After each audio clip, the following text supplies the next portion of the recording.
بسم اللہ الرحمن الرحیم نحمدہ ونصلی علی رسولہ الکریم اما بعد۔ آج ہم آپ کے سامنے ایک خطرناک قسم کا بل جو حال ہی میں قومی اسمبلی میں قانون کی حیثیت اختیار کر گیا ہے،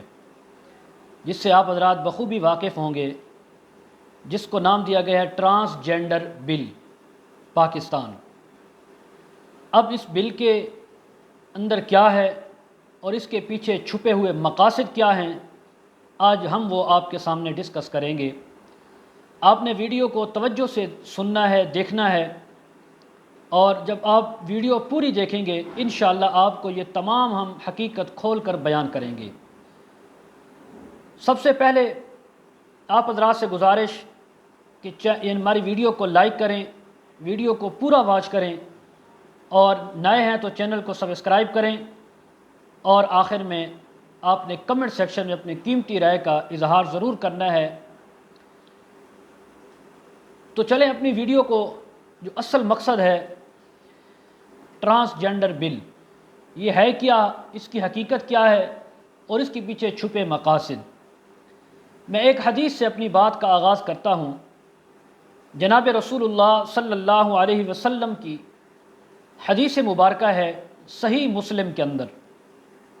آپ نے فرمایا کہ مرد مرد کا سطر نہ دیکھے، مطلب مرد مرد کے شرمگاہ کے جو اعضاء ہوتے ہیں ان کو نہ دیکھے،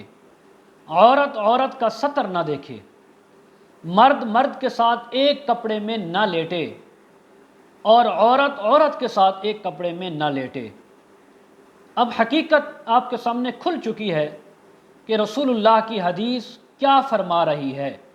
حدیث ہمیں کیا سبق دے رہی ہے۔ لیکن آج بدقسمتی سے مملکت خدا داد پاکستان، اسلامی جمہوریہ پاکستان کے اندر ایک ایسا بل منظور ہوا مغربی آقاؤں کو خوش کرنے کے لیے، جس کو ٹرانسجینڈر بل کا نام دیا گیا، اور اس کا عنوان اور اس کو بنیاد بنایا گیا کہ خواجہ سراؤں کو ہم حقوق دے رہے ہیں۔ لیکن میرے محترم دوستو، یہ خواجہ سراؤں کے حقوق نہیں، بلکہ اس کے پیچھے کیا عزائم چھپے ہیں وہ میں آج آپ کے سامنے بیان کرتا ہوں۔ اس کی پہلی شق یہ بیان کی گئی کہ ایک خواجہ سرا جب پیدا ہوتا ہے، اب پیدا ہونے کے بعد اگر اس کی عادات مرد کے ساتھ زیادہ مشابہت رکھتی ہیں تو 18 سال کی عمر میں اس کو یہ قانونی حق حاصل ہوگا کہ وہ اپنے آپ کو اندراج میں، نادرا کے اندر، دوسرے جو قانونی ادارے ہیں ان کے اندر، ڈرائیونگ لائسنس ہے یا صحت کے ادارے، کوئی بھی ادارہ ہے، اگر وہاں پہ جاب کے لیے، کسی کام کے لیے وہ اپنے آپ کو مرد ظاہر کرتا ہے تو کسی ادارے کو یہ اختیار حاصل نہیں ہوگا کہ وہ اس کو خواجہ سرا کہے یا عورت کہے، اس لیے کہ یہ اس کی اپنی مرضی پر موقوف ہے وہ اپنے آپ کو کیا درج کرواتا ہے۔ اسی طرح اب یہ پہلی شق ہے اس بل کی، اور ہمیں مسلمانوں کو یہ دھوکہ دیا گیا کہ اس بل کے اندر کوئی ایسی خاص بات نہیں، خواجہ سراؤں کے حقوق ہیں۔ اور میں آپ کو یہ بھی بتلاتا رہوں کہ پاکستان میں اس وقت جتنی بھی بڑی سیاسی جماعتیں ہیں یہ ان کی رضامندی سے ہوا ہے۔ 2017 میں اس بل پر بات چیت شروع ہوئی، اس کا منصوبہ بنایا گیا، اور اس منصوبے کے اوپر پاکستان مسلم لیگ نون، پاکستان پیپلز پارٹی، پاکستان تحریک انصاف اور قاف لیگ، ان 4 جماعتوں نے اتفاق رائے سے اس بل کو اسمبلی میں لانے کی رضامندی ظاہر کی، اور کہا کہ اس بل کو اسمبلی میں لایا جائے اور اس کو پاس کروایا جائے۔ اس وقت پاکستان میں موجود اسمبلی کے اندر مذہبی جماعتیں، جمعیت علماء اسلام، جماعت اسلامی، اور جو اکا دکا دوسرے مذہبی جماعتوں کے ممبران تھے، انہوں نے اس کی بھرپور مخالفت کی اور بل رکوانے کی کوشش کی، لیکن چونکہ جمہوریت میں جس طرف اکثریت ہوتی ہے وہ بل پاس ہو جاتا ہے، لہٰذا یہ بل پاس ہوا 2018 کے اندر، الیکشن سے چند ایام قبل، لیکن قانون کا حصہ نہ بن سکا۔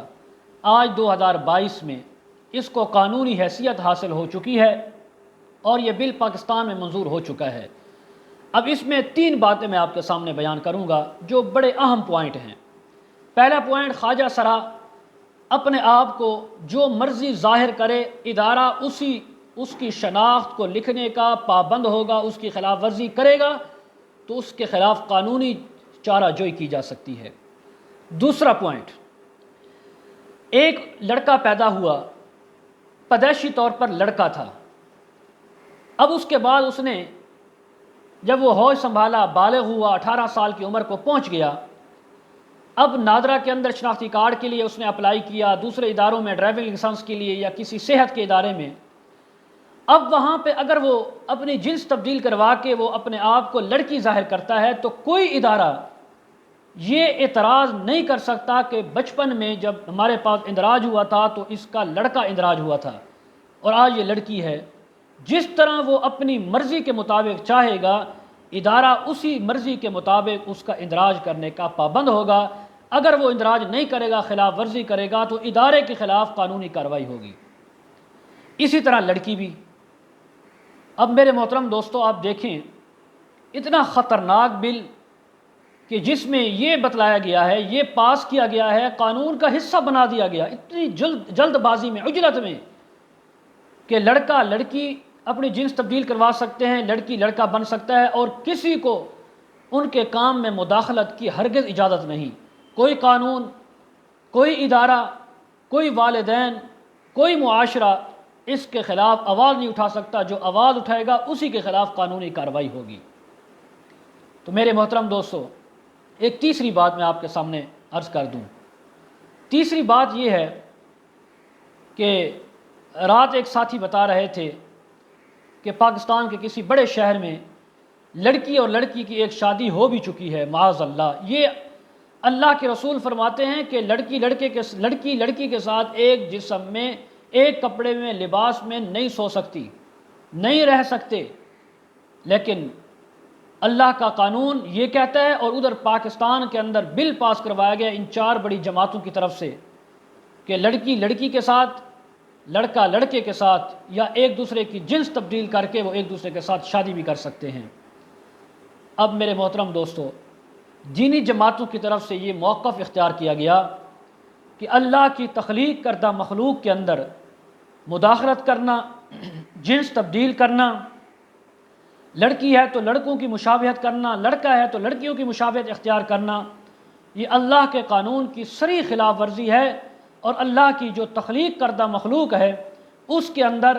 یہ رکاوٹ ڈالنے والی بات ہے، مداخلت کرنے والی بات، جس کو قرآن و حدیث نے سختی سے منع کیا ہے۔ لیکن بدقسمتی سے پاکستان میں یہ بل منظور ہو چکا ہے۔ ہم اپنی حد تک اپنے فورم پہ اس کی مذمت بھی کرتے ہیں اور اس کو ناپسندیدگی کا اظہار بھی کرتے ہیں۔ آپ حضرات بھی اپنی حد تک آپ اس کے خلاف آواز اٹھائیں، اور ہم حکومت سے یہ مطالبہ کرتے ہیں کہ وہ اس بل کو فوری طور پر واپس لے، اور قانون کا حصہ اگر بنا چکی ہے تو اس کو نکالے، نہیں بنایا تو بنانے سے باز رہے، اس لیے کہ اسلامی معاشرے کے اندر ایسے قانون کی، ایسے کام کی ہرگز اجازت نہیں دی جا سکتی۔ باقی اللہ نے خواجہ سراؤں کو بھی،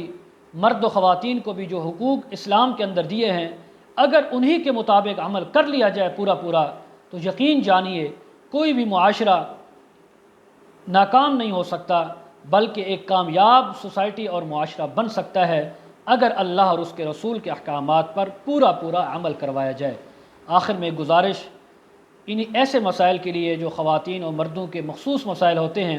لوگ پوچھتے ہوئے شرم محسوس کرتے ہیں، لیکن دین میں شرم نہیں ہے۔ آپ حضرات پوچھا کریں،